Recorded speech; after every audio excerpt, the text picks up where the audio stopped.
Okay, great. So hello, it's great that we're speaking to students interested in engineering. That's kind of where I got my start. So I'll just give you a quick background. I was a C-130 test pilot in the Air Force. I retired from the Air Force in 2015. And one of my first test programs was flying with the Hurricane Hunters, or the Weatherbirds. What this briefing is, it started out as a slide presentation to a bunch of first graders when my son was a first grader. He's now a senior in high school, so that tells you how long this presentation has been around, and it's kind of come full circle. In the meantime, what you see here, the slides that I'll present today, were actually this was the presentation I gave to the Society of Experimental Test Pilots back in 2016. So there is some technical stuff in here, which is great. I'll go as deep technically as anybody wants to, but I'll try and keep it higher level just so you can kind of get an idea of what it was like. And what I'm trying to do here is just give you a feel for an application of engineering. So I have an undergraduate and a master's degree in mechanical engineering. And then obviously I applied those principles to my career as a pilot and a test pilot. So this is a great chance to kind of see how engineering, where the rubber meets the road. So let's get into this, since I don't want to take too much time, but I'm going to start off with a question. If anybody can answer this question, it means they've actually heard this brief, or they're able to see the future, because this is a tough question. But if anybody can shout out, I can't see anybody hands raised. Anybody can shout out what they think that an elephant and a hurricane have in common.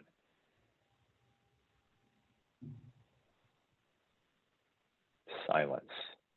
Silence, a lot of silence. No idea. I told you, you can skip the brief if you get the right answer.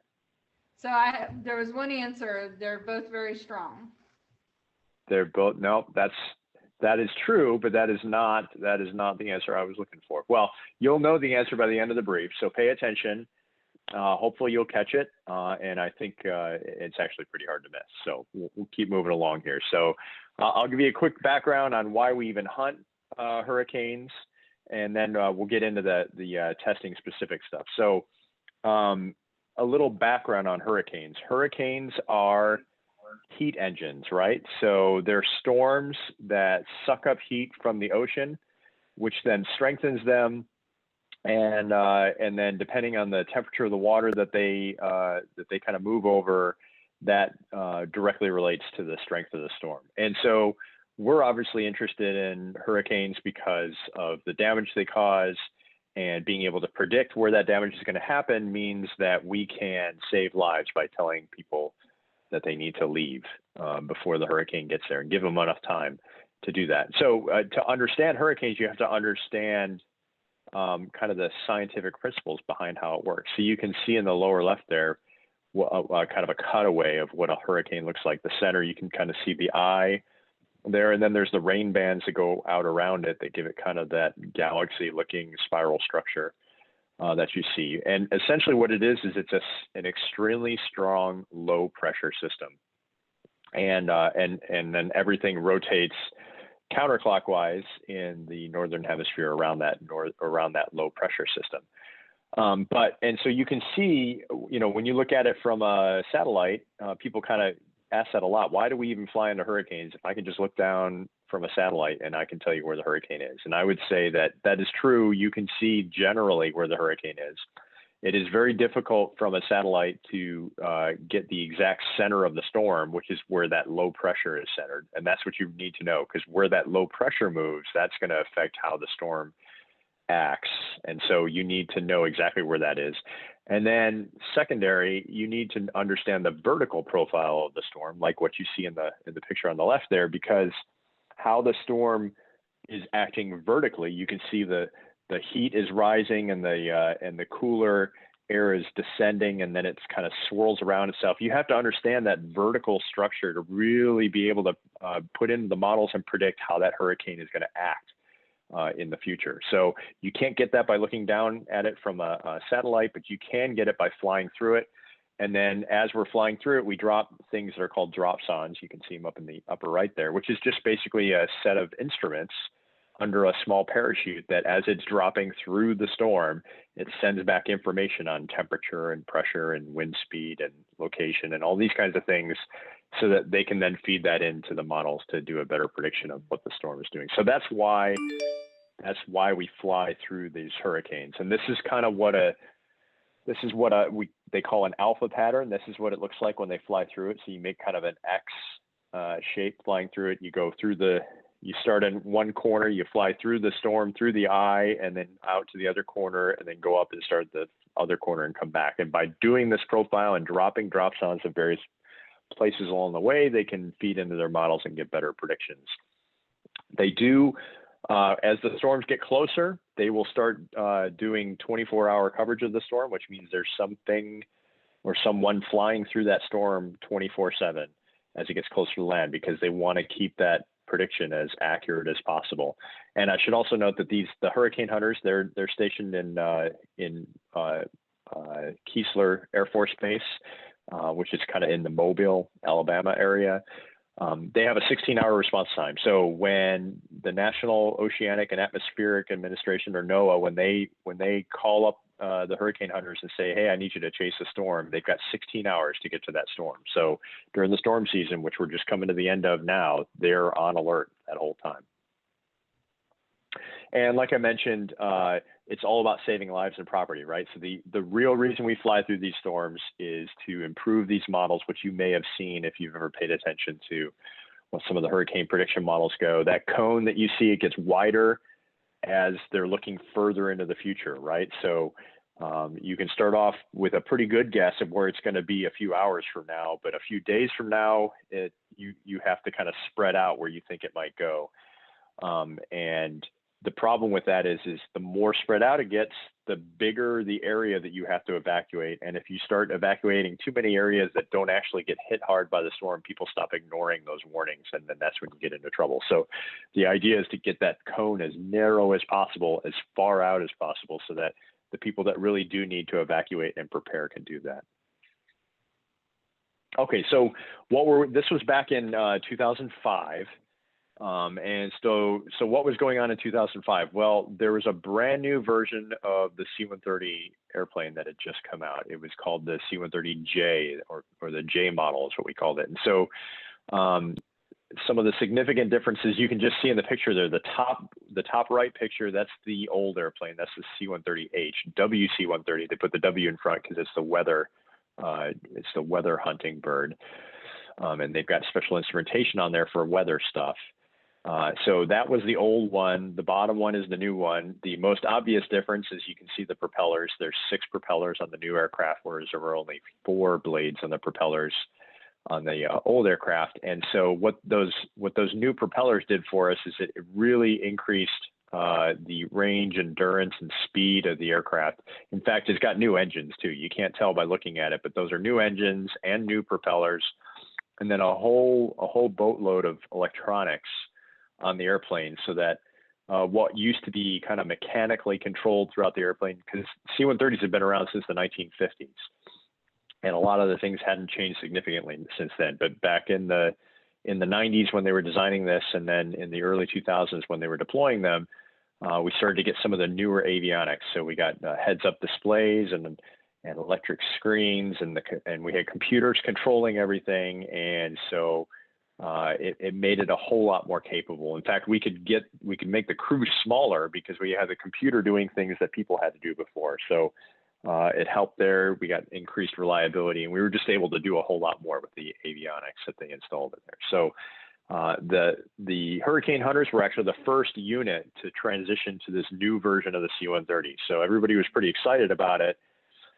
but they had some problems. So the new propellers were great. The old propellers were aluminum. The new ones were carbon composite. And on the propeller, if you look at the picture in the middle there, you can see on the leading edge, the first half of it is kind of black, and then the last part of it is silver. Well, that black part is actually a rubber boot that's over a de-icing system that basically is just a heater on the propeller that keeps ice from building up on the propeller. Because you can imagine when you're spinning a propeller at thousands of RPMs, if you start to get ice built up on one blade and not on the opposing blade, then you can start to get off balance, and then the propeller can tear itself apart from being off balance. So you want to keep those propellers as balanced as possible. If you've got ice building up, you want to melt it very quickly so that you don't have that problem. And so that's what those de-icing boots were for. Well, flying through the storms, we found that all the precipitation and the kind of the violent nature of the storms was ripping those de-icing boots apart, which was then exposing the heater elements, which would then fail. And so that was obviously a big problem. And then the other problem we had was we had a new radar on the new version of the C-130J that was not properly seeing the storm like we needed to. So you can see a picture there of what we want to see, or from miles away, we can see the center of the storm and aim for it. And the new radar was not doing that for us properly. So for the propeller, here's an example of the damage you can see on the top there. That's only 3 flights into a hurricane. You started to see it all peel away, and obviously that wasn't going to work. On the top right, you can see they tried to put an extra piece of polyurethane on there, and that didn't work. And then the year previous to when I got on the program, they had what they called these metal pedal extensions. So it was basically a piece of nickel that they glued over the end of the boots there to try and protect them. But on the bottom right, you can see even those, they weren't sticking, the glue wasn't strong enough, and they were kind of peeling away from the precipitation. So those weren't working either. So that's when I came along as a brand new, freshly minted test pilot, and they said, okay, we've gone away from the fingers, and we called it kind of a taco design, where it's just a solid piece of nickel that they slapped onto the end of the de-icing boots there, and then that was going to protect the de-icing boot, and you wouldn't have to worry about the fingers peeling away. And they had to specially design these so that they would fit exactly right, because you don't want to mess up the aerodynamics of the propeller. Obviously, it does you no good if you manage to protect it from de-icing damage, and then the aerodynamics are all messed up, and then you don't get the efficiencies that you had before. So it was an iterative process. It was kind of the engineering trade-offs that they got to get to that point. And so one of the things that I was responsible for was going out and testing this modification to the propellers. And the reason that they had me on there is because as a test pilot, I've been trained to deal with kind of unusual designs and circumstances. And obviously when you're modifying something as important as a propeller, you need to be able to have that available to you. So our requirements to qualify this mod was we had to have 100 hours on that design modification. We tried out 3 different adhesives. Since it was a 6-bladed prop, that means we put the same adhesive opposite itself. And so there were 3 sets on that propeller that were set up. We had to get through at least 1 hurricane. So penetration means you go through the eye wall. That's the strongest part of the hurricane. And then we had to find a sustained rain field with greater than 2 inches per hour, that's a lot of rain. So that's kind of buckets of rain coming down at you. And then we wanted to, and this is crazy as a pilot, we actually wanted to try and find hail at some point to make sure that the hail wasn't going to damage the engines either. Any other pilot will tell you avoid hail as much as you possibly can when you're flying, because it can cause damage to your aircraft. We were actually looking for it.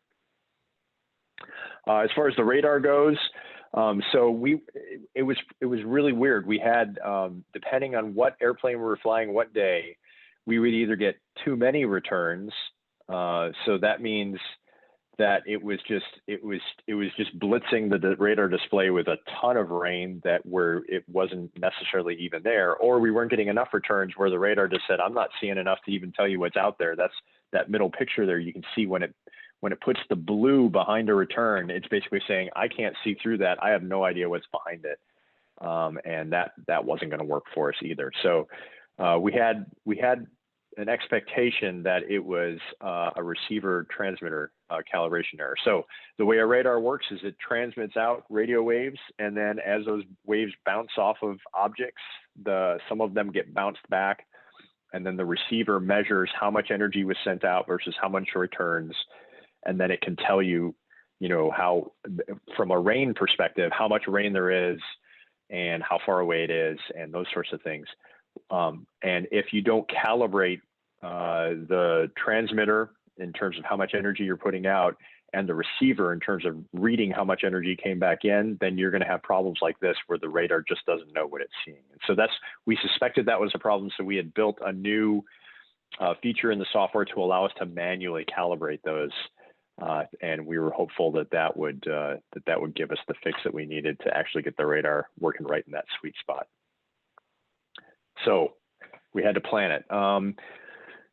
For a test program like this, you could imagine there's a lot of planning that goes into that. And especially when you have requirements like that 100-hour requirement, it's difficult to go find 100 hours of really, really rainy conditions that you need to go fly in. So we had all kinds of plans in terms of, are we going to go chase thunderstorms? Are we going to go find, a rainy part of the nation? Because you guys are too young to remember this, but back in 2004, we had all of like 3 or 4 hurricanes that were big enough to actually go out there and chase.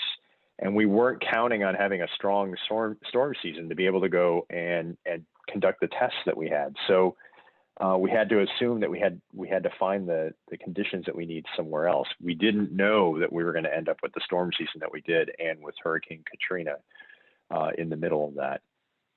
And so because of that, because they were really busy, that meant that those hurricane hunters, that squadron, remember, they had a 16-hour response time and 24 hours of coverage as the storms got closer.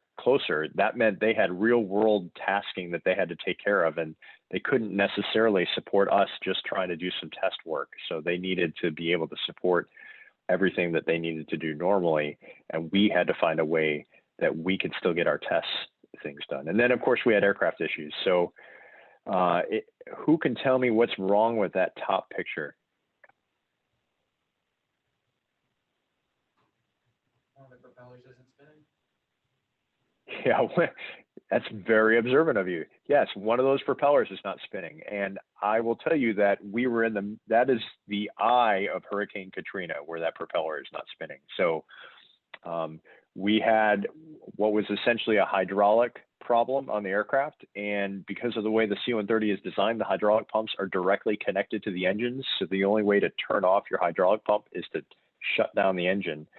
Well, we had a high hydraulic pressure reading on the aircraft, which meant that, and the hydraulic systems are one on each wing. So you've got 2 engines driving one hydraulic system and 2 engines on the other wing driving the other one. Well, the only way to figure out which pump is pushing out too much pressure is to shut the engine down, see if the pressure changes, start that one back up, and then shut the other one down and see what happens. Well, we had that problem in the middle of Hurricane Katrina, and we had to find the best place to go and shut the engine down to run through this procedure. Well, the best place in a hurricane to find the cleanest air and best visibility is in the eye of the hurricane. And thankfully, Katrina had a huge eye. So it was about 10 or 12 miles wide. So that gave us plenty of room to just kind of sit inside the eye of the hurricane and run through our procedures of shutting engines down and restarting them. It turns out that it was a false indication. So we had a high pressure reading that wasn't really high. So we were able to get all the engines back up and running again, but we still had to run through that procedure. You can imagine that was a little unexpected, but it was something that we were able to get done with the conditions that we had. So that was an interesting day. So what did we learn on the planning? Well, you plan for the worst case and you give yourself options. And that's what we did. So like I said, we were trying to find a good thunderstorm season to go fly through. We were flying around Florida trying to get as many of the pop-up storms there as possible. We gave ourselves options to fly to different parts of the country to find the storms. But in the end, we had a storm season that was record setting at the time. So I will tell you this year, we've actually gone beyond this. So you can see there, we got to, I think Epsilon was the last one in the 2005 storm season. We're past that number this year. So we've actually set records this year beyond what we had in 2005. But at the time, that was a record setting storm season. And so we had all these storms that we could fly through. And in actuality, to conduct this test, I actually flew through in Dennis, Irene, and Katrina to help get some of those 100 hours that we talked about. So in this case, we were quote unquote lucky, although I don't think people that lived on the coast thought it was a lucky thing to have all those storms. So here's another problem that we had. When you're testing airborne aircraft radars, what you'll normally do is you will have a calibrated system to test it against, right? Because I don't know when that radar is telling me this is what I see. I have to make sure that what it's telling me is reflecting the actual truth. So you'll go out and you'll fly somewhere where you have a ground-based radar maybe that is calibrated, and so you compare the two.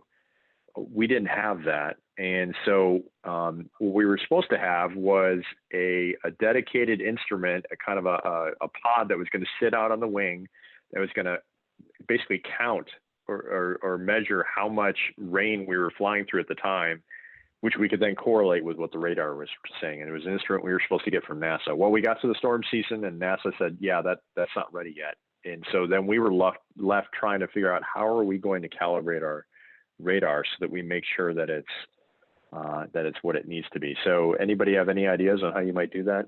Because remember, these hurricanes are out in the middle of the ocean, so you don't have a ground-based radar that you can use.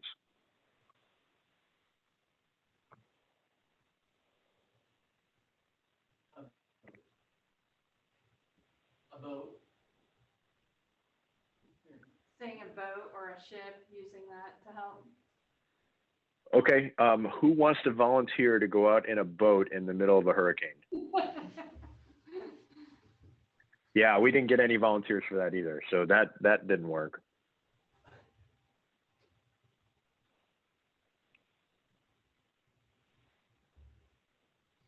Have another plane out there to compare against?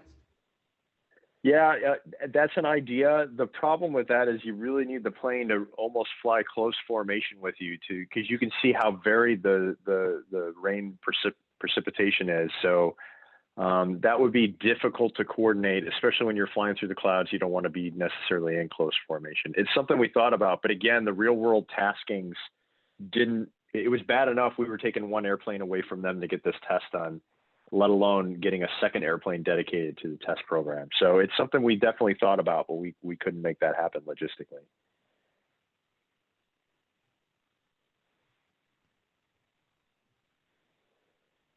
So here's what we did. We decided, okay, rather than having objective measure the amount of rain that's flying through there, if you've ever driven through a really heavy thunderstorm, you know how loud it gets in the car, and you can almost tell how much rain there is based on the level of the sound that of the rain hitting your car makes. Well, it's the same way in an airplane.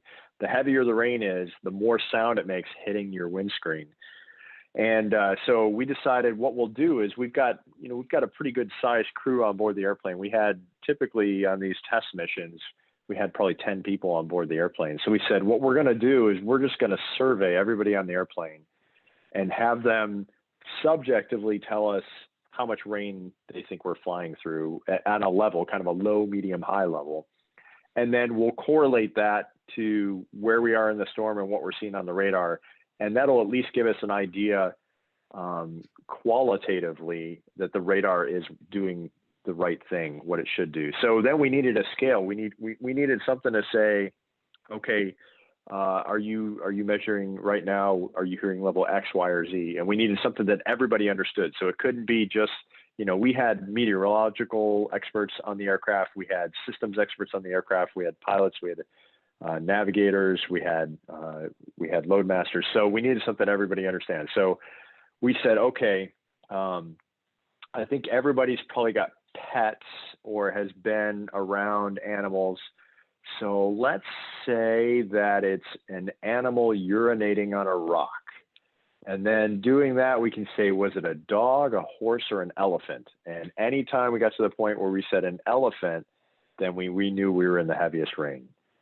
So this is my favorite part of the brief because I normally see everybody kind of chuckling and giggling, and especially the younger kids, they always tend to find this hilarious. But this is actually what we did. And it actually worked, believe it or not. It was kind of an on-the-fly way to get something that everybody understood, to give us a scale that would be of use to us so that we could qualify that radar system. So I'll just assume you guys are all laughing uproariously right now. There we go. Now I can hear some laughter. That's great. So now to turn a little more serious, and you can imagine, so just so you know, the test pilots thought that was hilarious because we're all a bunch of children. But anyway, getting a little more serious, the other thing to remember is that, like I mentioned, the hurricane hunters are stationed at Keesler Air Force Base in the Mobile, Alabama kind of area. Well, Hurricane Katrina, if you know about it, so everybody talks about New Orleans, but and while it did terrible things in New Orleans, and a lot of that came from flooding due to the levees failing, the brunt of the storm is always on the east side of a northern storm. So because it rotates counterclockwise, the most wind and the most rain comes on the eastern side of the storm because that's the part of the storm that is still out over the water when it hits. And since the storm kind of came over between Mobile and New Orleans got a lot of rain, but Mobile just got completely hammered and that whole area was wiped out. That's where these guys lived. So we're out flying in a storm. They're watching the storm. We're tracking it, right? We're tracking it as it goes in and trying to determine where it's going to hit. And they see it's going to hit essentially right on top of their houses.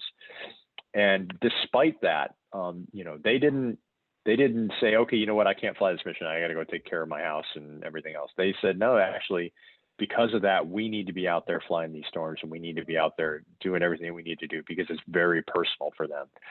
And so it was really impressive for me because I didn't live in that area at that time. I was just there flying with them. But to see those guys working through that and finding ways to make it happen, even though they knew they weren't going to have a home to go home to. So here's an example. Top right corner, that's what the parking lots kind of looked like. I can tell you I left a rental car on base there because after the storm hit, we went and we landed in Houston because we couldn't land at the base there because it looked like that. I have a rental car that I left there. I have no idea what happened to that thing. It probably floated away for all I know. And you can see on the bottom, there's a before and after of a home down there in that area. I mean, you can see that is complete destruction and devastation. That's what they came home to after flying. But they still knew that this had to happen because they needed that capability so they can make sure that people that lived in this area, when things like this happen, could get out and leave before, because you don't want to try and weather a storm like that. You can see what would happen if you tried to weather the storm in that house.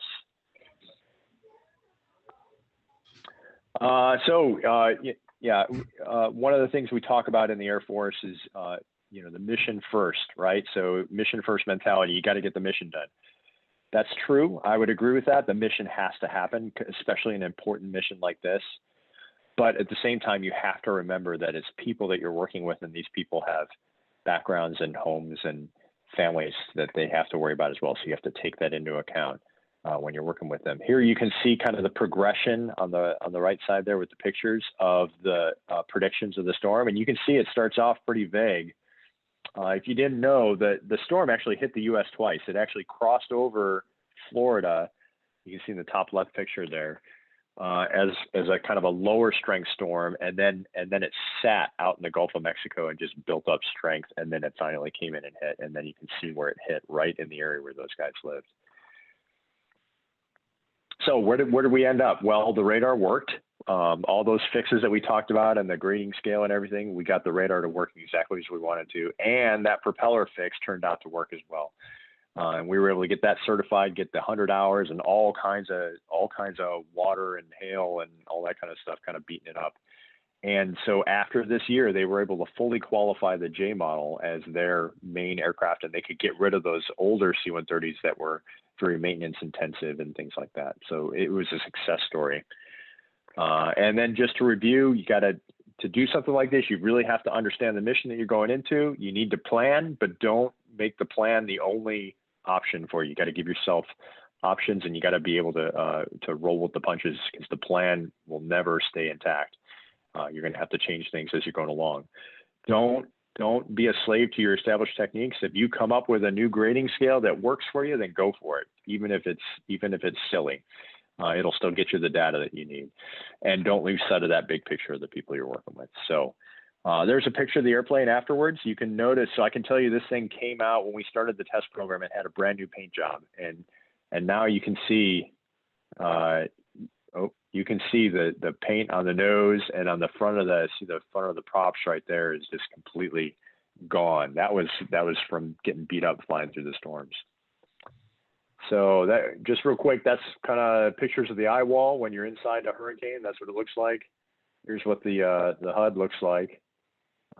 So all kinds of information on the HUD there, and that's what the new cockpit looked like. So, and then there's a picture of us flying in the eye. We actually got to the point where there was another airplane flying through the eye at the same time as us. So they took a picture of us, which is pretty cool. You don't usually get a picture of yourself flying through a hurricane.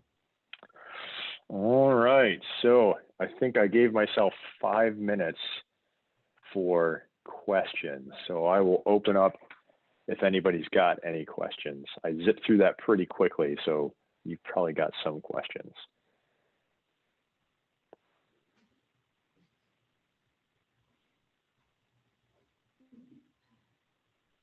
Lots of questions. Everybody's just afraid to ask them. We're pretty quiet today. Where did you get your bachelor's and master's in engineering? So I got my bachelor's degree was from the Air Force Academy, and then I got my master's degree from the University of Illinois. Anybody thinking about going into aerospace type stuff? Everybody said they're interested in engineering. Yeah. I see one hand. I'm actually applying for the Air Force Academy. He's working. Say that again. I couldn't hear. To the Air Force Academy. Very good. Yeah. Working on the congressional recommendation and all that kind of stuff too, I assume. It's good stuff. Yeah, I tell you, I go back and I see the cadets that are out there now, and I'm convinced that if I had to make it in there now, I wouldn't make it. There are some really smart, amazing people going through the academy right now. So yeah, if you can get in there, I highly recommend it. All right. Well, I think that's, unless there's any other questions, that's all I've got. Thanks for the opportunity to speak with you guys today. Hopefully you learned something about hurricanes and kind of an approach to doing some tests on, and really these principles apply to testing any kind of engineering design, whether it's aircraft or bridges or whatever it is. So thanks for the opportunity, guys. Thank you very much. Thank you.